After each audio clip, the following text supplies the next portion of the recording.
All right, so we got a 2024 Kia K5 key fob here, and we're going to replace the battery in it, or I'm going to show you how to replace the battery in it.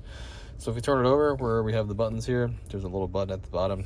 Press and hold it down with your thumb, and that will release the emergency key, okay? Like that. Now, once we have the emergency key out of the way, we can use this bottom half to open up the remote. So what you want to do is get a flathead screwdriver. And what we're gonna do is we're gonna put it in here like this, and we're gonna give it a pry, okay? This is gonna not damage the remote, hopefully, by doing it this way. And we'll flip it over, and battery's on the back case, okay? You can see the side that says Kia. This is the blank side. Let me just scoop this guy out here. I'll show you what size the battery is. Battery is a CR2032 with the positive sign facing down. When we put it in the holder here, it should lock and click in. If you need a battery, or if you need that number again, check the description box. There's a link takes you to Amazon where you can pick up a new one.